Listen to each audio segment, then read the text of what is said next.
Hey, welcome to On the Chain. This is Jeff, not here with co-host Chip, but today we are going to dive in. There's been a lot of conversation over the SEC v Ripple, this new revelation or this new outcome with Hinman moving on to deposition phase. And there's some tweets that we're going to cover.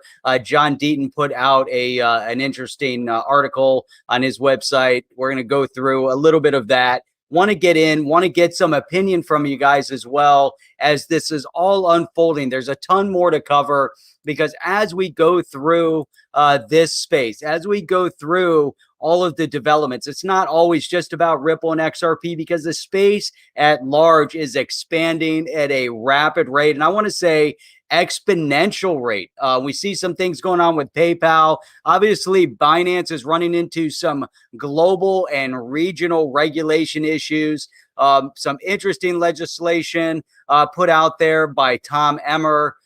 Things going on with Yellen. So many other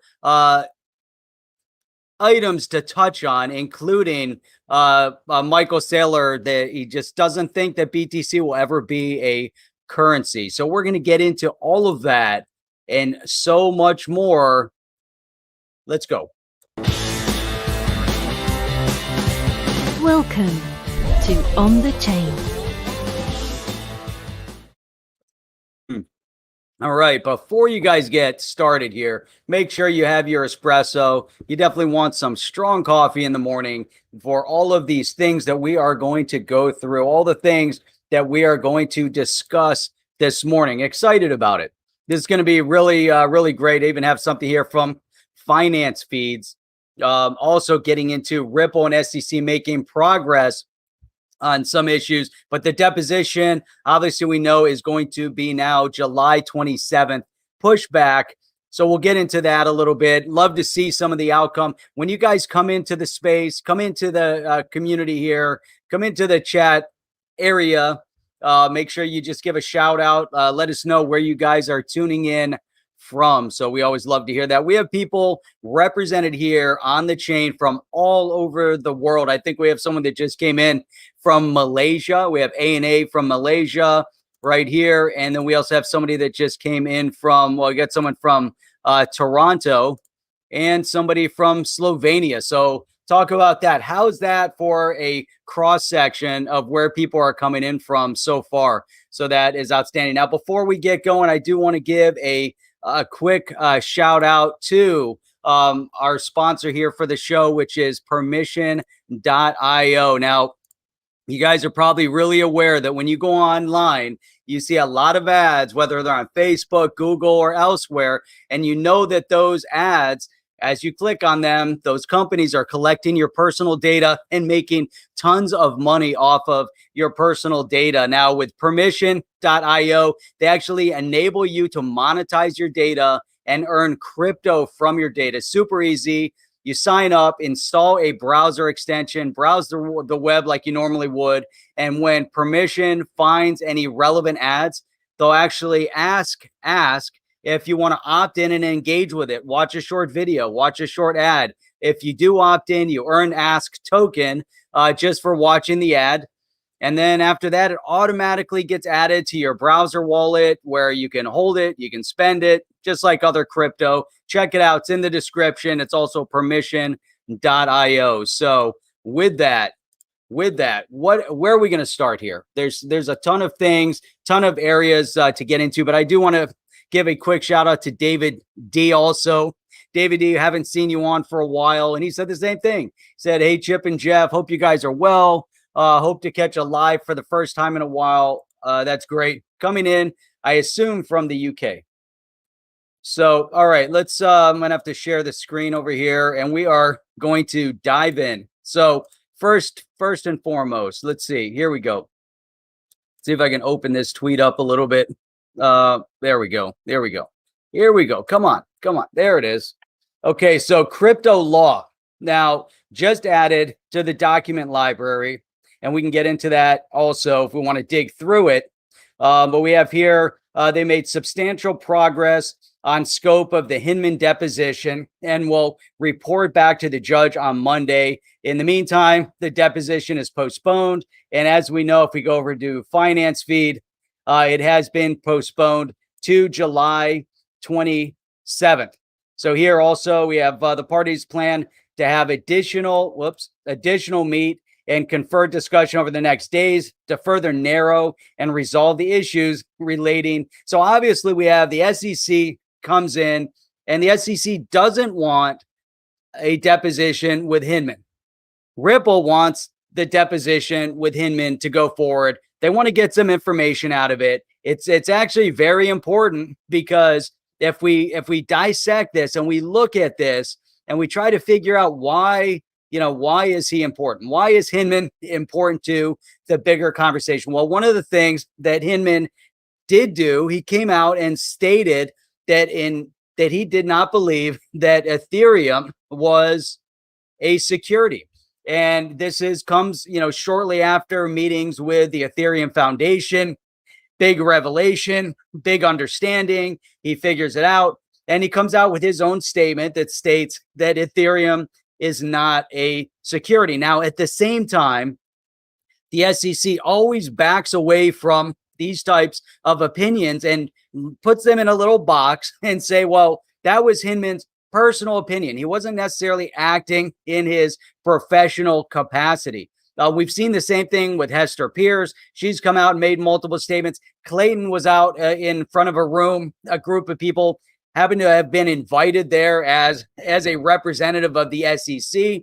However, during that conversation, he also referenced Bitcoin not being a security. Now you have two primary assets, neither one of them recognized as securities per Hinman and Clayton. Now, the SEC, on the other hand, could back away, and they're trying to say, well, that was personal opinion, but let's block the deposition. Let's block allowing any more conversation and any more discussion with Hinman as it pertains to the case. Why? Because at the end of the day, Hinman came to a conclusion on his own that Ethereum was not a security. He never came out and said XRP is a security. Hinman never came out and said Ethereum is, and the Ethereum Foundation, what they did, maybe early on, there was a possibility of this being sold as an unregistered security. However, if we look now, he never came out and said, well, Ripple 100%, in contrast to what Ethereum was doing, Ripple and XRP is now considered an unregistered security. That transition or that conversation never really occurred. We never saw that from Hinman. So the question as they bring him in front is, okay, well, how did you come to the conclusion that Ethereum isn't? And now let's take that same train of thought, and you can now apply it to the Ripple case. You can apply it to XRP. So there you go. You have a very clear cut. Here's exactly what needs to come out. I've seen some thumbnails out there and some other discussion out there referencing what is Hinman hiding? Why did Hinman get a job in the crypto space? Why did Clinton get a job? Why did Clayton get a job in the crypto space once they left the SEC? And I still don't believe, I don't believe that there was any ill will or anything done, with ill repute on either Hinman or Clayton. What I do see is that they woke up and they saw the benefit and the potential future growth of where the digital asset space is going, where blockchain is going. They came to this understanding of what, and they just seem to focus in on. So Hinman focused on Ethereum. Clayton got on board a little bit with Bitcoin, just like many others have gotten on board with Bitcoin. Michael Saylor, Elon Musk. I mean, there's always been this awakening within the different spaces, whether it's financial institutions, the banking space, or, if you're seeing what's going on in the corporate space, government's going to be no different. So why would we, all of a sudden single out Hinman and Clayton for doing something negative when they went and got jobs in the digital asset space. It makes sense because all of a sudden they're believers. They're believers. So they move forward and they go into getting hired by some of the big organizations, similar to Brian Brooks. So if we look at Brian Brooks, he was from the OCC, and Brian Brooks, now CEO of Binance US. All of that makes sense as an organization in the crypto space. Who better to have than somebody that was on the front lines on the government side to understand all the regulatory clarity things. And the guys that are on that side, on the public side, when they see what's happening in private markets and the growth and development of this space, why wouldn't they want to be part of it? And they say, hey, this is a way I can make a ton of money. This is the way they're going. Now, the big question that everybody still has, and we might never know, is at the midnight hour before Clayton resigned, why did the SEC decide to drop the bomb of this lawsuit? I think there's a lot more at play here. And to me, it still seems like a political grenade that was dropped. It's like, here you go, Congress, you're not doing anything. We need to get regulatory clarity. We need to speed up the process. Here you go. Here's a lawsuit that the SEC is maybe ill prepared to win. And he throws it out there against Ripple. Maybe there's something else going on behind the scenes. There's some other conversation that we never saw, that we're not privy to, with some of the leadership over at Ripple and maybe Clayton. But Clayton threw it out there and he moves on. So there's the question. So now we have this case moving forward. I'm not an attorney. I don't know. I'm just looking at it from my own perspective. But I'm looking at some of these brilliant minds, like John Deaton, what he's doing. And it's amazing, the things that he's been able to dissect, the things that he's bringing to light also. And then we just follow the narrative. We can on our own follow a narrative and try to come to some understanding of what was happening prior to, what's happening now, and what's happening as we move on. The one thing Chip and I have dissected multiple times is the fact that the SEC seemed in the beginning to be ill prepared for all of this. And so there's a lot to it. Now, Dylan is bringing up a solid point, right here. There we go. Dylan is bringing up a solid point. Is the main objective of the SEC to go after XRP, or is the main objective of the SEC to go after Ripple? Is it Ripple that is the threat, or is it XRP that's the threat? I think if you look at it a little bit differently, we're going to see that it's Ripple and RippleNet that is the direct threat, and not so much XRP. XRP is collateral damage. XRP is the way they're able to go after Ripple, because they have no other mechanism to go after a private company other than focused on distribution of what they call sales of an unregistered security. That's all they have. That's all the SEC can come after them for. But now think about it from a perspective of Ripple taking on the biggest conglomerate, probably, one of the biggest in the world, which is Swift. Now, who backs Swift? The banks.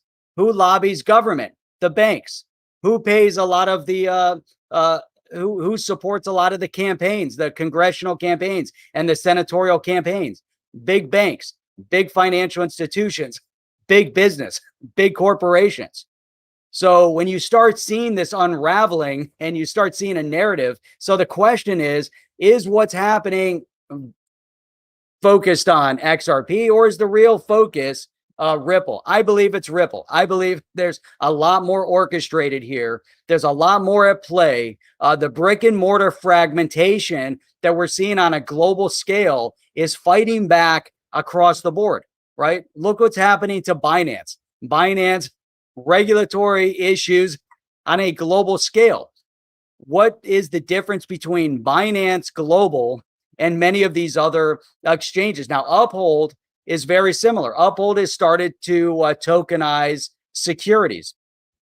Binance has upped the game, tokenizing securities and really crossing into what would normally be the typical area, the typical space of the brick and mortars. They're stepping on their toes. And when you step on the toes of the brick and mortars that are large, look at Ripple via Swift, things happen, right? You're taking on a Goliath. You're taking on these major entities. And when you take them on, you have to expect that there's going to be a lashback. And the lashback with Ripple is the SEC accusing them of selling unregistered securities. The SEC accusing some of the leadership of Ripple for fraud or deception or deceptive practice. And they didn't really come out and accuse them. They just reference it and twist it into their narrative. So you have all of these things happening right now, but the brick and mortars and the governments and all of this, they're fighting back. Why not fight back? Why would they just sit back and say, hey, we get it, better technology, our technology just isn't up to par. We believe in the CBDC and the central bank digital currency, but we also understand in that central framework, it's not truly decentralized. It's not truly on the blockchain. We're still going to have issues. We're still going to have issues in cross-border remittance. So we're going to try and figure all these different variables out of how we can orchestrate it.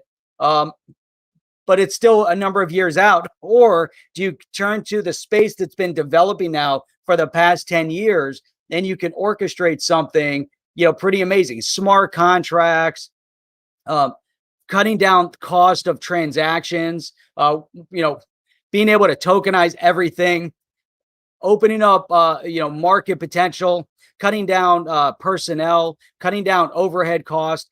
You cut it down, the personnel cost, the brick and mortar cost, the streamlining of licensing, making sure you can document everything efficiently and properly, making sure everything operates on a seamless system versus, all these different fragmented softwares that are out there. Even if you're using Swift, so what? All Swift does, it's a language that allows bank in one country to communicate with bank in another country using a similar common language. Once you go regional or you go national, it's different. You don't use Swift. So, you're orchestrating within your own country. You still have fragmentation. It's still broken. I mean, I'm shocked in our business, using one of the banks, all of a sudden you can't send a bank wire online. I'm like, what are we, in a third world country? We can't even send a bank wire. So we have to have someone from the company go into the office, into the bank, schedule an appointment with someone in the bank. We're in the US.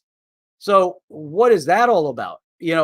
All the difficulties, all the inefficiencies within business transaction, that is what is going to revolutionize. And that's what's changing with this introduction of blockchain and the digital asset space. So let's take a breath. Let's take a breather. Take a sip of coffee. There you go. So, so as this is all unfolding, there's so much here. There's so much to dissect. There's so many different ways of looking at this, and it's not just so, just very, very, transparent. You have to figure, you kind of follow the narrative, understand, take your own understanding of how business works and how the world works, and then start trying to dissect and understand exactly what's happening here. So Lewis is saying, so the SEC is working for brick and mortar banks, Swift, and government officials instead of the people. What would we expect? I mean, I believe that. I believe that the powers that be, once they're elected, once they go to Washington, they are more subservient to those that pay their bills than they are to the people they represent. Why is it that, and now the SEC, why would it be any different? The SEC follows a narrative of the existing administration, or it follows the narrative of the associations that they would have. So I'm not saying the SEC is working directly for brick and mortar banks. I'm not saying that the Swift or for Swift or government officials. I'm just saying that it just makes more sense that a government organization is going to put more emphasis on figuring out how to back up the banks and the financial infrastructure and big corporation and government officials that they're aligned to before they figure out what's best for the people, for retail. I don't believe that They have retail consumers 100% at heart. The agenda of the SEC is to protect retail investors. I think we've gotten so far away from that how do you get back to it? How do you bring it back?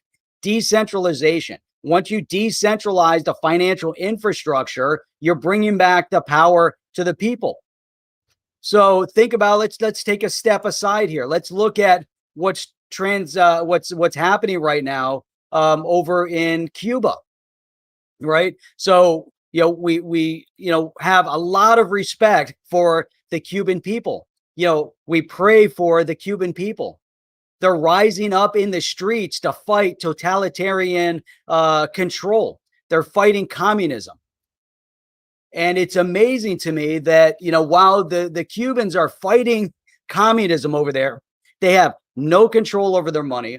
They have no control over their businesses. They have no control over anything, any aspect of life. I was speaking to some people yesterday, and it's mind-numbing to understand what goes on over there. So if you're a doctor in Cuba, you make basically nothing. Right? You're basically subservient to the people, to the government. You don't make any more money. You spend lots of years studying, and they have no respect for their medical infrastructure. Now, farmers farm their land. The government comes in and basically takes the produce. The government over in Cuba rely heavily on remittance payments. The government in Cuba, part of their GDP, part of their gross domestic product calculation is based on money that comes from outside of Cuba in the form of remittance payments, families supporting families. You know what the government in Cuba does? They take a hefty percentage of every dollar that you send over to somebody in Cuba. So at the end of the day, could it be 10, 15%? Hey, if it was like 10% off the top, you'd say, hey, those are the taxes. But when you hear it from the people on the ground, they're lucky to get 20 cents on the dollar. They might be getting 20 or 30 cents on the dollar. That means they're losing 70 to 80% of every dollar that's sent over to a family in Cuba. They lose 70, 80% of that to the government. So you look at this orchestration and you say, this is the worst. Right? You go to North Korea, the control, but here you have it. You can see it. It's a perfect microcosm of what can happen. How do you get the people, back to self-sufficiency? How do you make that happen? How does that happen? So decentralization. So now we look over here, and obviously, governments run amok, and it's not just unique to the US. Obviously, it's in Europe and it's in Asia and it's all over the place. Governments run amok because absolute power corrupts absolutely. And when you give them that much power, Cuba, Venezuela, North Korea, three perfect examples. North Korea has been decades and decades. Venezuela imploded within 20 years. 20 years. And why did it implode? Because of socialist communist principle that undermined the infrastructure of the economy. It undermined the infrastructure of what allowed people to be self-sufficient, to survive for themselves. They made the environment less safe. People couldn't leave their homes safely. They emboldened the criminals. They undermined the wealthy class. They undermined the business owners. They undermined anybody that was accomplished in Venezuela, and they turned them into the oppressors. That's what happened in Venezuela. The government flipped the narrative. The government became the oppressor of the population. They flipped the narrative and said, all these business owners, all these people doing well, they are the oppressors, oppressing those that live in poverty. That was the narrative. Within 20 years, they unmade Venezuela. They destroyed Venezuela within 20 years. How did they do it? Venezuela used to be a mass exporter of meat products. No longer. Venezuela is now relying on handouts. The people of Venezuela struggle for food in most parts of Venezuela. If you look at the economy, millions of percent inflation with a devalued currency that is worth nothing. The believer is worth nothing. And these are the problems when you go into fully centralized control of an economy and of a country. The socialist communist mindset is fully engaged in centralized control. And we're seeing the exact same things unfold and happen in the US as well as other countries around the world at a scale that is unfathomable. The mechanism that allows people to take back control is through decentralization, through DeFi, to allow people to control the outcomes of their life. Some would reference it as democracy. To have the control of the freedom, to step aside from this conversation of an oppressor and an oppressed. If a government comes out and tells you that this group is the oppressor and you are the oppressed, you know there's a problem that is getting ready to happen on a scale larger than you can ever imagine. Ever. We saw it in Venezuela. We've seen it in Cuba. We saw it during the Nazi era in Germany. The undoing, the labeling of certain groups as the escape, as the problem for all of the economic woes of a country, singling out certain groups of people for extermination because of who they were, demeaning who they were, bringing humanity down to a point where in people's minds they were represented as vermin. These are the exact same types of conversations that are happening right now in the US, and it's terrifying to see that unfold. It's amazing how stupid people are to buy into the nonsense that is spoon-fed them. Decentralization. Take control of your outcome. Take control of everything that is important to you. Being able to dictate the outcome of yourself and your families. The governments that are opposed to that are detrimental to our existence. That is the basic principle of your freedom, of your democracy. And it doesn't matter what country you're in. Haiti, look what's happening over in Haiti. Haiti has been extremely, dangerous for years. They just took out the leadership of Haiti. What's going on in the world? How is it that there are certain political representatives in the United States Congress that support the Islamists, the terrorists, support socialism, support communism, and are willing to prop them up against democracy? How is it that you have certain representatives in the US government that are willing to ignore crime in the streets, that are willing to promote and push for more crime in the streets? The people have to take it back. I've seen it all over the world. It's time for people to take it back. You see it over in Europe, the same thing. Decentralization, it all starts at home. It all starts with your economics. It all starts with your finance. That's what it's all about. Overtaxation, the overzealousness of governments. Your freedom is worth more than all of that. It's amazing to me, right? So you have all these conversations that are unfolding. Maybe this is too much for some people, but it's all relevant. It's all so relevant. As we look at this, I didn't mean to go on this tangent, but I look at this and I look at what's happened in these countries, and I say, how could we have stopped it? How could we have helped? How could we have helped Venezuela? How could we have helped Cuba? How can we help people in the United States that are struggling? How can we help people in Africa that have been struggling for decades? Now, there's a lot of reason for the struggles. There's a lot of reasons for the poverty over in India, as an example. There's a lot of reasons for the poverty over in Africa.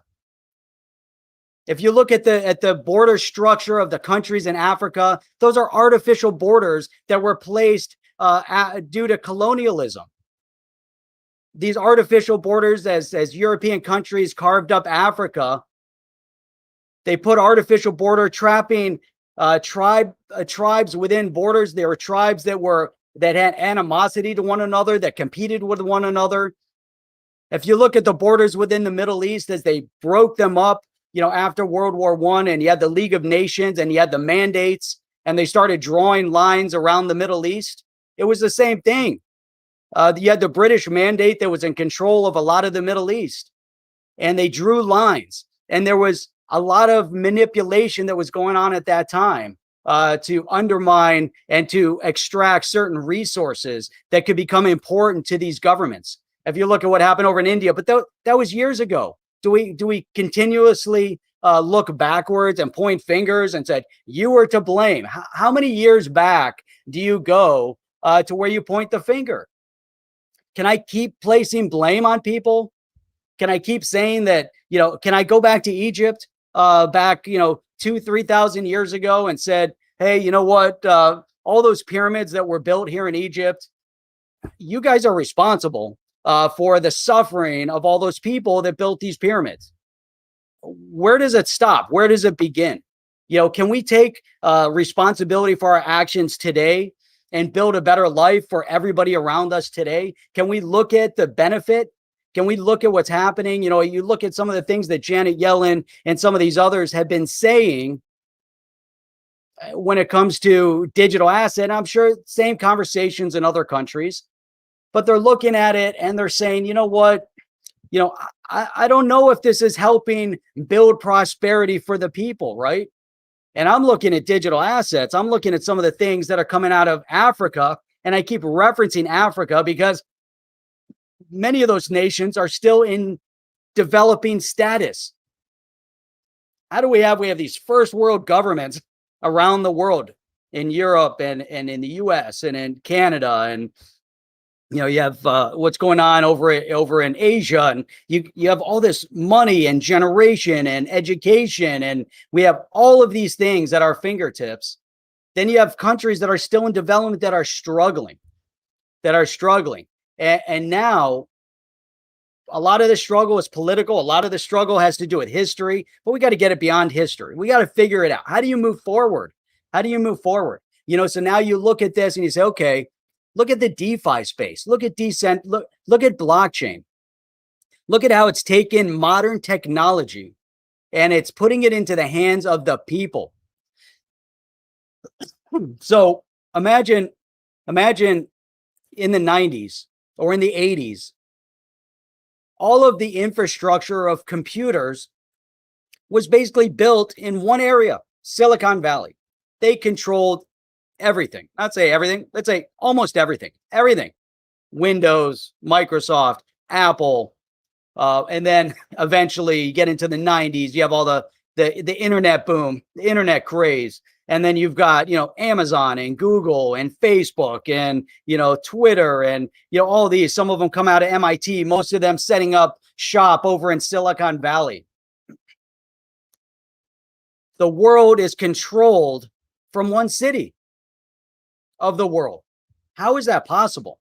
How is that even possible, remotely possible, that all of these entities seem to be housed in one area? All of that control. How amazing is that? So now think about blockchain and the digital asset space and what that's offering to the world. It's amazing. Companies are popping up all over the place, giving people an opportunity to build. You don't have to be in Silicon Valley. You can be elsewhere. Then you have the government pushback. You have some amazing entities that are popping up. I don't know. You have Binance. I think Binance stepped over the line. Binance stepped over the line and got smacked.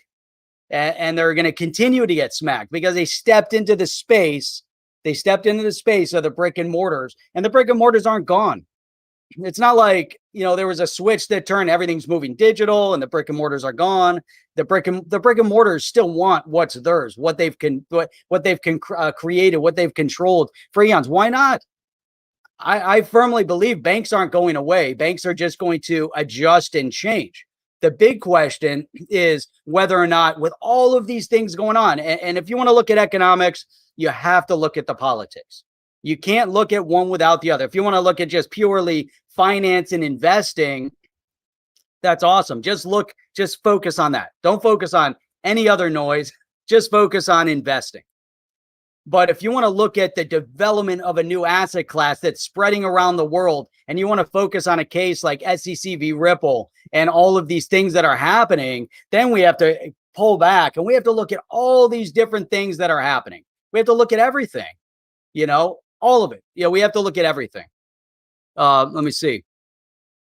XRP, what does that say? Farino says, Jeff, the conversation that you're having now is really ignored by the masses. They have no idea what's going on behind the scenes.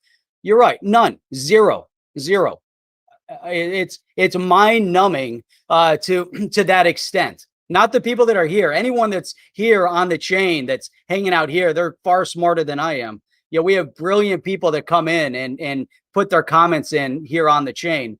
But you're right. I would say, there's a large percentage of the masses out there. They don't even want to know. They don't want to know XRP Farino. They ignore it to a point that it's detrimental to them. Look at Nazi Germany as it unfolded. Do you think the world was paying attention? They knew what was happening. The whole world knew what was happening. The governments definitely knew what was happening. It wasn't hidden. It's just that during that unfolding of World War II, they just chose to ignore it. The people, it was too convenient. It was too inconvenient to pay attention. It was too convenient to ignore it. Cuba, it's too convenient to ignore the problems. Venezuela, it's too convenient to ignore the problems. What's happening right now within the political infrastructure, too convenient to ignore it. It's too easy to just listen to talking points. I don't want to research. I don't know what this Google thing is. I don't want to type anything in. It's too difficult. Why would I want to do that? I don't want to research anything. I don't want to know anything. I don't want to question anything. It's just easier just to be spoon-fed everything. That's the mindset. That's the problem. But that's been going on for way too long. They don't teach in school to be an independent thinker. They don't. They don't teach children how to be independent thinkers. They don't teach college kids how to be independent thinkers. If you go through undergrad, it's a regurgitation of information. Most professors, not all, the majority of professors at the university level are regurgitating information that doesn't belong to them. They don't put their opinion on it. They don't put, now we see that, unfortunately, in many cases. We're starting to see not just are they regurgitating other people's information, but they're rewriting history. They're rewriting the narrative. They're creating a new narrative and they're regurgitating somebody else's information in order to undermine those that are learning. Unfortunately, those that are learning don't do their due diligence to try to find any more information. The whole point of higher education is that you develop ideas, that you have a conversation with the professors and you try and the other student body, and you try to dissect these ideas and figure it out. It's not just unique to science. God forbid if scientists actually did their jobs and understood science and looked at everything from all aspects, but anyhow, I mean, that's a whole different conversation. I don't even know why I drifted there, but you're right. Most people want to bury their heads in the sand, even when it comes to the digital asset space. How many people that are Bitcoin maxis are burying their heads in the sand and ignoring everything else that's happening within the digital asset space? They put their blinders on, they look at Bitcoin and they say, Bitcoin is number one and there's nothing else out there. How is that possible? How is it possible that there's only one? It's not possible. And not only is it not possible, but there are more than one. There's thousands. Now, those thousands, most of them are going to go away, just like websites in the 90s. Anything with a .com seemed like it was going to be successful. The majority of them disappeared. Now there's some, successful ones. The same thing is going to happen in the digital asset space. That's just how it is, So, hey, you're right. So check this out. All right. Well, so here's the narrative, right? The narrative that we've discussed multiple times over is that what's going to come first? Is it going to be crypto exchanges, digital asset exchanges, or is it going to be banks that win? Who's going to win? Is there a clear winner? Who's going to grow faster first? Who's going to make more money as this space develops? Are the banks going to start building out their own digital asset space? Or are these banks going to go into acquisition mode to acquire? Or are these digital asset exchanges making shit tons of money? Are they going to go out and start buying up banks? We see banking licensing. We saw what is it? I forget. It just slipped my mind. The group in Wyoming. There's a bank in Wyoming. There's a couple things, in Wyoming. But anyhow, so I forget the name of the bank in Wyoming. I just blanked it out. And an asset over there as well. But check this out. To me, this is like telling. This falls into the narrative. Who grows faster first and who is going to start acquiring the other? Because banks aren't going away. We already know that banks aren't going away because we see that the digital asset space, the exchanges are dwelling into the banking area. They've come out and stated that. We see Bitrue dabbling in it. We see Upholds dabbling in it. We know Coinbase is. We know what Celsius is doing with savings and loans. We know that all of these exchanges. Now check this out. Digital assets buying banks. So, crypto billionaire. He's 29 years old, right? The founder of FTX. And by the way, the FTX Center down in Miami. 29 years old, billionaire, crypto billionaire. He said in his interview, maybe, it's just pompous thought. Maybe it's real. Maybe it's reality. Buying Goldman Sachs is not out of the question. That's stunning, isn't it? Buying Goldman Sachs is not out of the question. Check out his desk, first of all. Look at all those monitors. That's freaking awesome. Okay, he's got look at this. I mean, just watching everything. Freaking awesome, right? Look at that. CEO of crypto exchange FTX told FT, Financial Times, this is on Business Insider, that acquiring Goldman Sachs was not out of the question should FTX grow big enough. Look at how he's thinking. He's already thinking along the lines that if FTX is big enough that they can definitely acquire, then they can definitely acquire a Goldman Sachs. Now, you think about that. This is the narrative, right? This is the narrative, the blurring of the lines of the narrative. Who grows faster first? Who has more money? Who has the appetite? Does JP Morgan run around and start buying exchanges? We know that Coinbase went public. Coinbase as a public entity could easily merge with a bank, or they could go and buy a bank. They could buy some of the smaller banks. Sam Bankman over here, the CEO of FTX, is talking about buying Goldman Sachs. He's not big enough yet. He doesn't believe he's big enough. He can put his name on the arena down in Miami, but not big enough yet. That's amazing to me. Go a year ago, nobody was talking about that. I think Chip and I have referenced it multiple times. I've asked multiple CEOs that have come on, what do you think about the blurring of the lines? Who's going to grow first? Who's going to merge first? Who's going to buy out whom first? CEO of FTX just indicated the possibility they're going to buy first. Is Goldman Sachs, do they have an appetite for buying? Are they trying to figure out the blockchain space and incorporate? Yes. They're all trying to figure out how to incorporate it.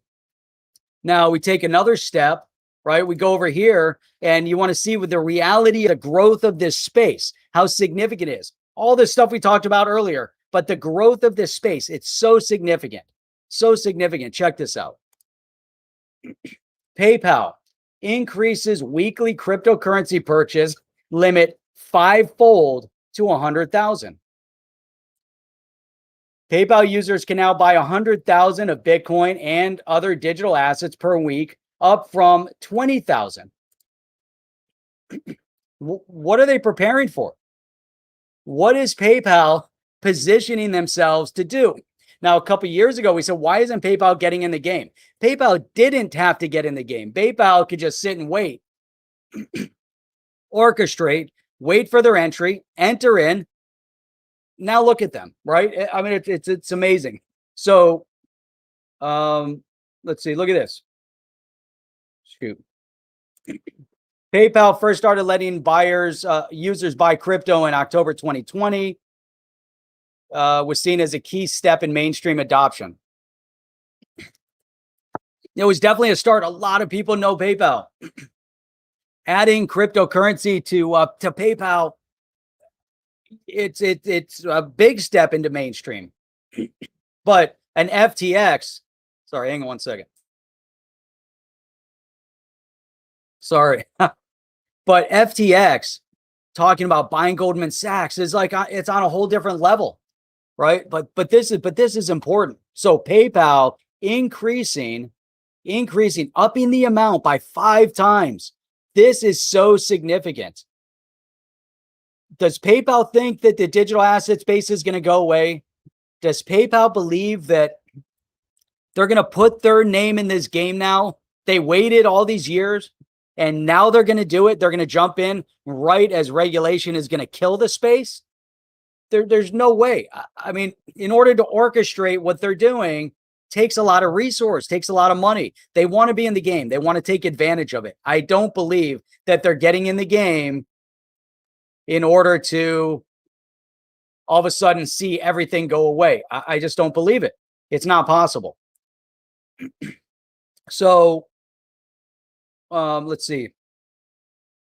It doesn't matter where Bitcoin is or anything. What's significant, 100,000 a week. 100,000 a week. They've done away. They used to have an annual limit. So you can do 20,000 a week with a 50,000 annual, because they know there's some crypto millionaires out there and there's going to be more crypto millionaires. They're preparing themselves for the inevitable. They know there's a lot of money. There's going to be a lot of transition. There's going to be a lot going on, and they're preparing themselves for the inevitable. That's how I see it, you know? So what do you say? PayPal Galactic. Why would PayPal invent the wheel when the wheel is being made around them and they can step right in? They're already in this tech space. Boom, they step in and they take care of it. PayPal has the same investors as Ripple. That's true too. There's a lot going on here. It's amazing. It's amazing. Google, Binance, Lithuania. What's going on in Lithuania right now? Let's see. Hang on. Let's see. Binance, Lithuania. Hang on. I can't see it over here. What am I gonna, let me take it off here and then let me do it here. Hang on.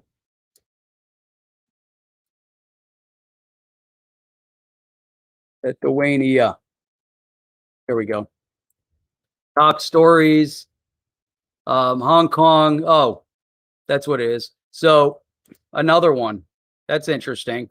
So let me put this up here now. There you go. So Lithuania issues warning to Binance, warns investors crypto services are not regulated. So, and this is going on all over the world right now, because some of the things that they're doing, again, they're stepping into a space that the countries are pushing back. The countries, and it all started in the UK, because some of the things that they're doing, it's not just about buying cryptocurrency, but there's definitely some pushback. There's something going on a global scale right now. And Binance being one of the biggest on a global scale, they're going after them because they're stepping on a lot of toes. Let's see. Derivative. So this is the problem. So here's the issue, is that they're getting into the space. So it says here The central bank further detailed that some online crypto exchange platforms allow their customers to invest in derivatives like futures and options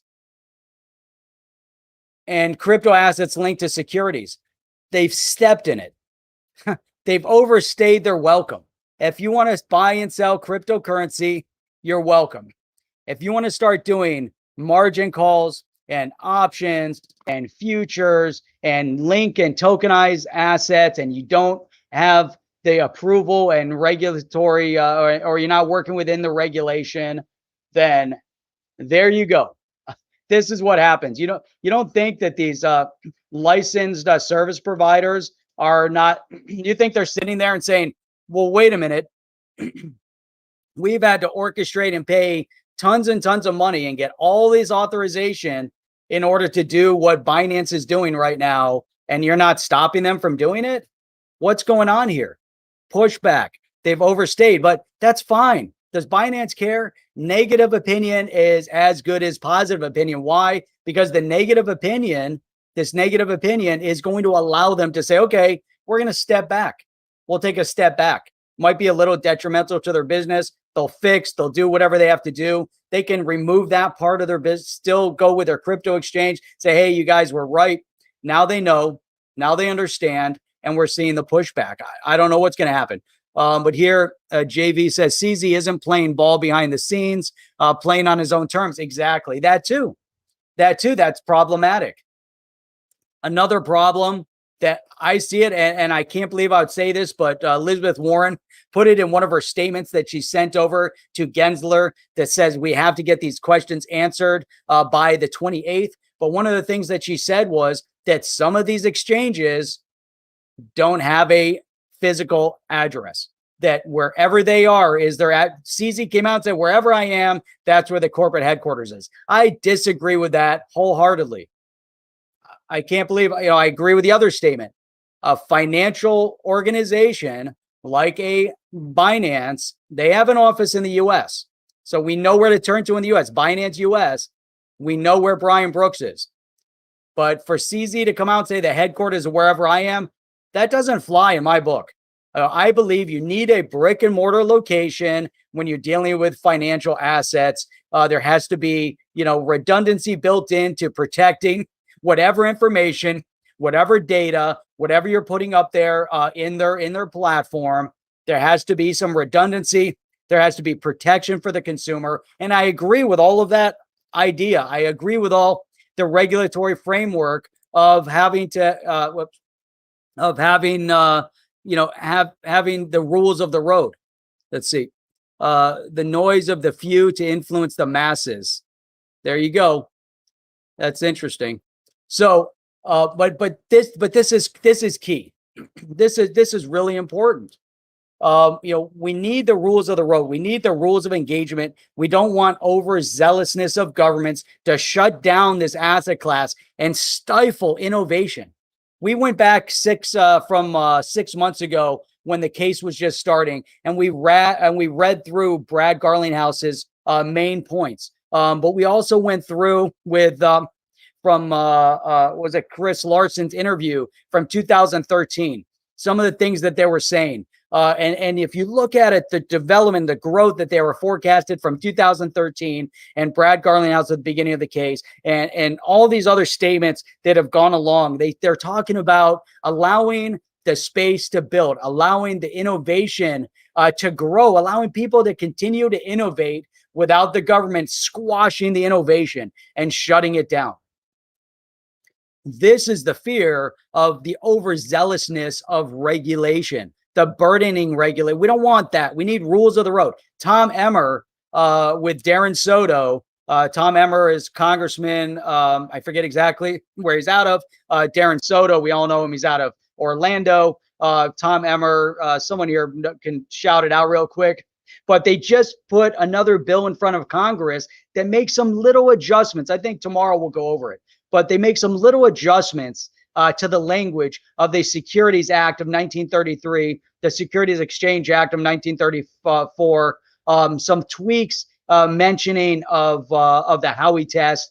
You have to bring those things that are ancient up to modern day to understand the dynamics of digital. Why?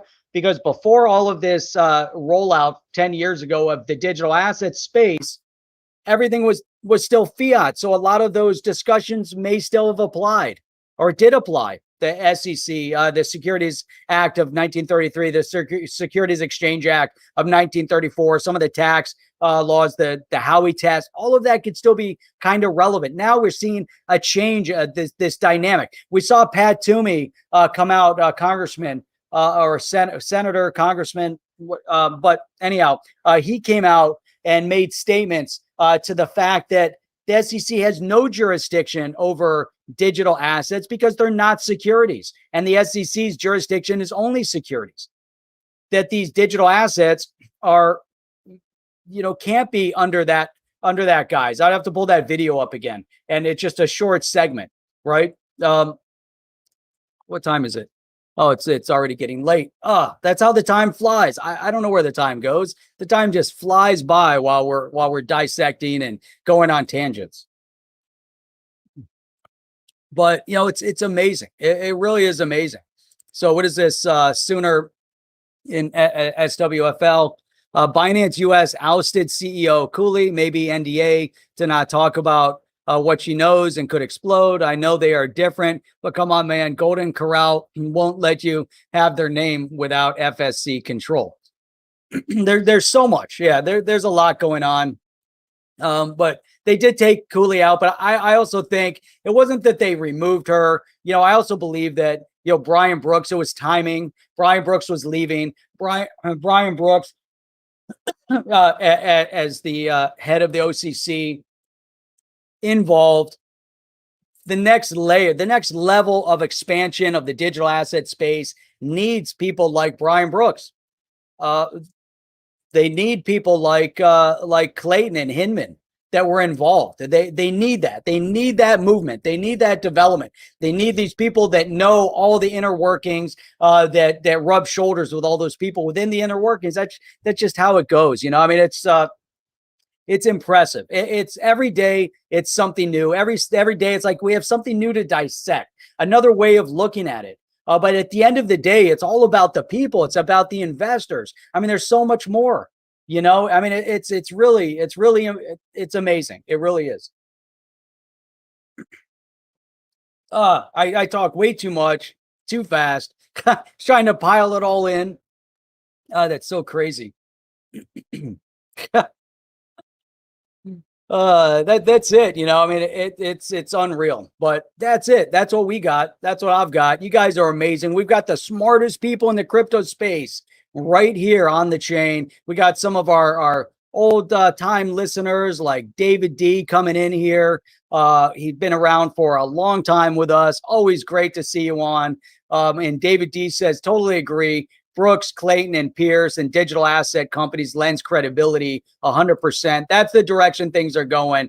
That's what we got here. And yeah, check out that cool lemon tree. Maybe we'll get the lemon test going on here. Not just the Howey test and orange groves. We want to apply it to the lemon tree. And that's just how it goes. That's just how it goes. So with all of that, you guys are outstanding.